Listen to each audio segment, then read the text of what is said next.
Why would a wood turner, who is not an idiot, ever buy a dowel and then put it on the lathe? I'm going to answer that question today on Samcraft.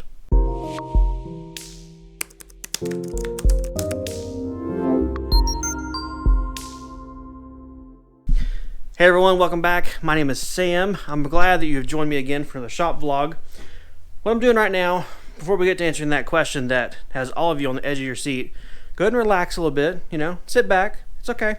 We'll get there. I've got to clean off my workbench just a little bit. I've been working on my tool wall build over the past couple of days.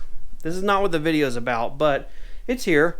I'm sure it'll show up in the video, and I want to show you guys where I'm at so far. This is the very rough layout I have picked out. Okay. Some things aren't where they're going to be, and things have been okay.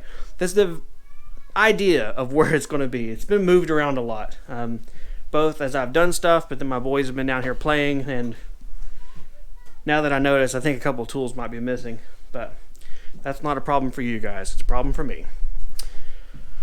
I have been working on this tool wall for, I want to say it's got about 3 days worth of work out of me. Not like 8-hour days, but there have been 3 separate days where I've come down and I've actually dedicated my brain power to this tool wall. This project has so far been a lot harder to do than I originally thought it was going to be. I think there are a couple of things that make it that way. One is the size of the tool wall. As you can see, it's pretty small. The second is the sheer number of tools that I really want to try and fit on here, and that's pretty large. I think that I'm going to have to cull some tools and just not let them be hanging out with all the other cool tools. I think one of the ones that's going to go is my bit and brace set, or my brace and bit set, whichever way, tomato, tomato. Which is a shame because I really like this auger set. I do use it more than probably I ever thought I would, but it's like a brand new set. I got this for $5 from a yard sale a couple of years back. I don't know who had it. They obviously never used it. Of course, $5 for that set reminds me of the saying, my greatest fear when I die is that my wife will sell all the tools for the prices I told her I paid for them. So I guess what I'm really getting at is I need to just prioritize the tools that I want on the tool wall from most wanted to least wanted, and just put them on there, and whatever fits, fits. Whatever doesn't, doesn't. Alright, let me get this kind of squared away and pushed aside, and we'll get to the point of today's vlog, and that's why a wood turner would ever buy a dowel and put it on the wood lathe. Intriguing.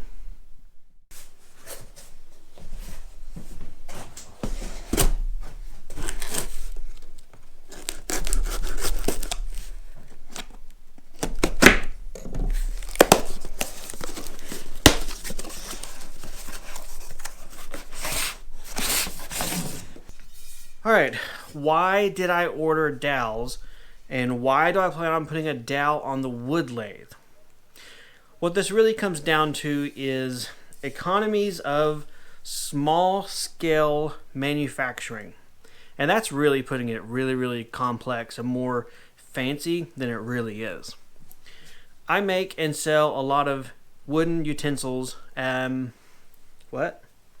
My wife and I run a small business, and my portion of that business is making and selling wooden utensils online and to a couple of local retail stores in our area. I have a couple of utensils that I have listed on my website that are made to order, but are pretty much available year-round, and order as many as you want whenever you want. Alright, so why in the world would I buy a dowel? Why would I spend the money on a dowel, which is probably more expensive per board foot than I would on the raw material itself, and just turn it all on the lathe anyway? The reason is because this is actually a faster and more economical production method for me in my workshop. While I may spend more money for the actual material itself, my labor and personal time investment in the overall project is less, being that I should, as any good business person should, charge more for their labor than they do for the actual material. I come out ahead on the equation. In addition to that, Already starting with round stock enables me to put less wear and tear on my tools, takes less time, and just really saves time all around, which is money. You know, like the old adage, time is money. So I've had a little bit of reserve making this video just for the fact of I think a lot of my audience out there are woodworkers, makers, or DIYers, and it may be viewed as somewhat of cheating to start with a dowel and then finish it in a way that you didn't do everything from scratch. I don't consider this cheating because I'm still creating the object itself. I'm not buying utensil blanks off of eBay, polishing them a little bit, slapping on my logo, and calling it handmade. I'm still taking raw material and giving a finished product. This may not apply to everyone out there, and I totally understand this, and it's okay that it doesn't. But I wanted to share this information to anyone who might be in a similar boat where you have a workshop and you're thinking, or you already do, small-scale batch productions of items to sell to supplement for income. I have found that batching and doing my items in an assembly line fashion is super efficient. There's a reason Henry Ford invented it and stuck with it, and everyone else followed suit. My assembly line production is not just limited to this one utensil that I bought these dowels for. I have other items in my shop that start as rough lumber, get cut up into blanks, and then go through various stages of finishing, and they're all done as a batch process as well.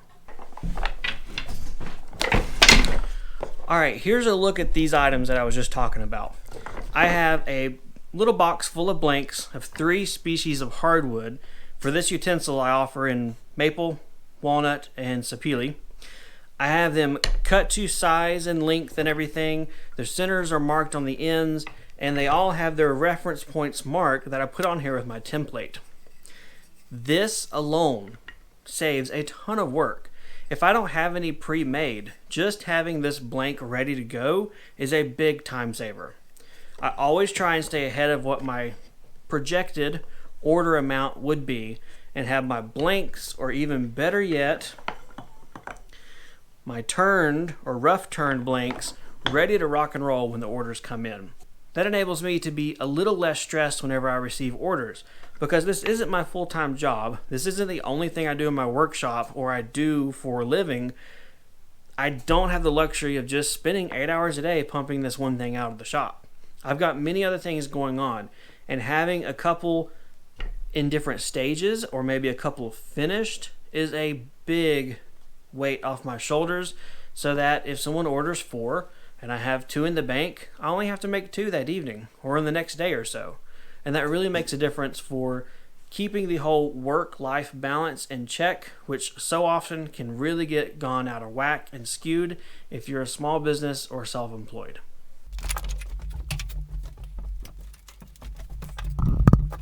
I mentioned it earlier about templates, and that's another thing I would highly recommend and suggest that you do at least spend the time or invest in doing if you consider doing any kind of batch production of an item or an object.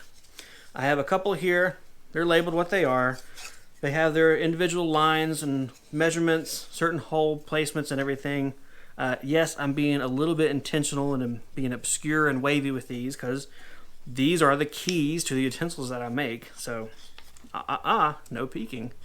But suffice to say that these templates are very much worth the time and effort you put into them to create, because once you have it done once, it's easy to replicate, give your clients a consistent product, and just really take a lot of the thought process off of you, because you know you designed it correct once, you created your template perfect, just follow the lines and it'll be okay.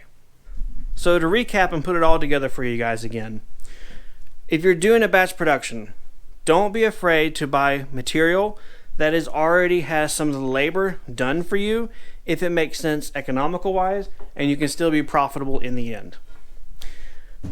Get yourself an assembly line method going on, build yourself a template, and try and be as organized as possible to alleviate the stress on you and your family when the orders start pouring in. I hope you guys enjoyed this video. I'd love to hear what you think in the comments below. I would especially love to hear if any of you are small-time entrepreneurs, makers, or manufacturers in your little workshop like I am. It's very cool to talk business. I'd love to talk to you more in the comments below. As always, thank you all for watching. Hit that subscribe button if you're not a subscriber, and I'll see you next time in the workshop.